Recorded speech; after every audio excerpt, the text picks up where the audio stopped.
Trump just announced the 50-year mortgage. Here he is with a post on True Social comparing himself to President Roosevelt, who ushered in the 30-year mortgage, and himself here toting the 50-year mortgage. So why now? Well, we know that home prices and mortgage rates have made home ownership feel almost completely out of reach for many people. So Trump's 50-year mortgage proposal will lower payment and extend debt. And many argue over whether this is a good idea or not. And we'll go through each position in this video. But first, we must look at the cost to actually buy a home. You see, housing costs now over 35% of income.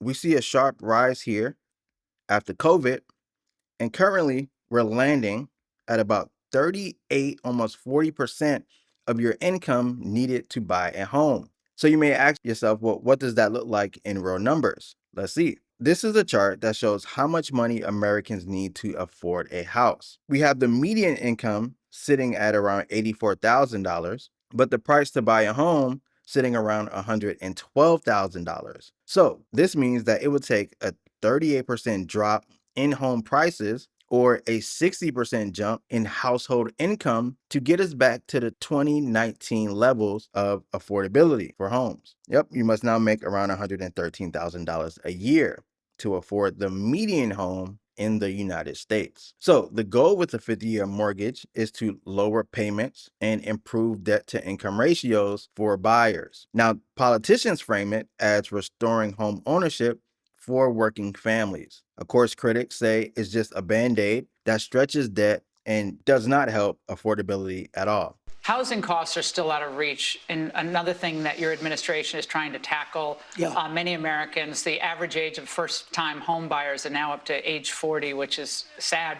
The country you and I grew up in. I inherited that. Look, you have to understand. Right, but let me get to the question, though, because your housing director has proposed something that has enraged your MAGA friends, which is this 50-year mortgage idea. So a significant MAGA backlash, calling it a giveaway to the banks and simply prolonging the time it would take for Americans to own a home outright. Is that really a good idea? It's not even a big deal. I mean, you know, you go from 40 to 50 years, and what it means is 50, you pay something less from 30. That some people had a 40, and then now they have a 50. All it means is you pay less per month. You pay it over a longer period of time. It's not like a big factor. It might help a little bit.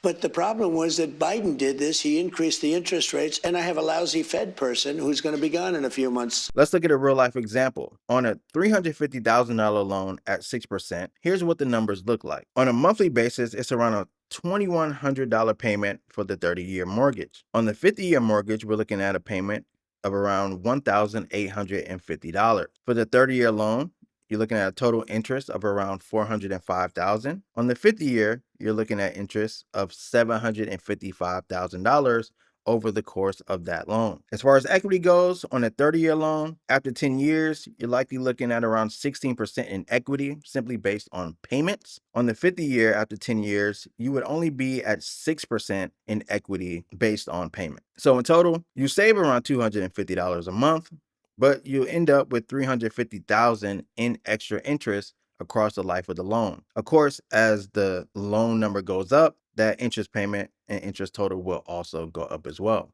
So let's look at both sides. Supporters say that access matters most here, while critics see the deeper costs in this proposal. Critics will say that 20 more years equals thousands of dollars in extra payments, while supporters will say that simply invest the difference and you'll gain around $4 million over the course of 50 years. Well, most people will say that most would not invest the difference at all. They will spend it. All right. Critics say that home prices will just rise to the level of the savings per month, while supporters will say that forced appreciation is a good thing. Critics will say that this completely misses the root issue. It ignores high building costs and regulation that blocks supply.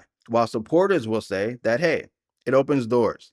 It makes buying more possible for families that are otherwise priced out. So who might benefit and who might not benefit from a 50-year mortgage? Well, it actually fits a very narrow buyer profile. It might benefit young buyers, long-term residents, and investors. It might not benefit older borrowers, frequent movers, and people who want to actually build wealth. And we'll talk about why in a second. But the plan favors payment comfort over total saving. Now, how will the market actually react to this? Well, it would have ripple effects that would reshape pricing and lending. You see, home prices could rise as more buyers afford higher bids. Banks and investors would need to rethink risk models and pricing, and mortgage agencies would face new guarantee decisions. Now, let's look at the politics behind this. Well, you can categorize this as a symbolic fight over what's considered the American dream. House, white picket fence, right? Trump frames it as a fairness tool for working families. Critics say it's perception over policy. Prices may still rise. Doesn't help, not helping the affordability problem as it stands. And then we have no clarity yet on Fannie Mae, Freddie Mac, or private lending. So, should you take the 50-year mortgage? Well, I want you to look at 5 steps before you take action. The first step is to compute your monthly payment. The second step is to project your total interest. Third, I want you to estimate how long you'll own the asset, because on average, most people stay in a home between 9 to 11 years.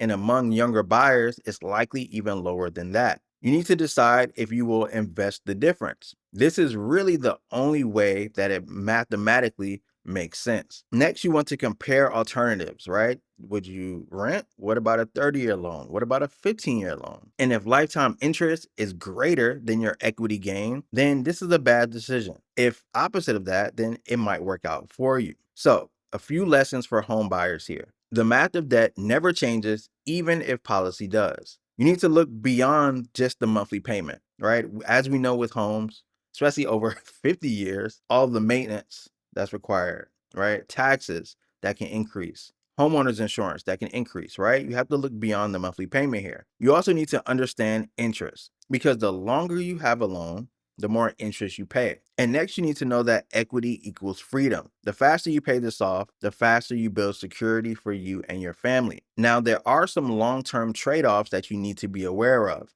because cheaper each month means costlier overall. The 50-year plan delays wealth building for decades.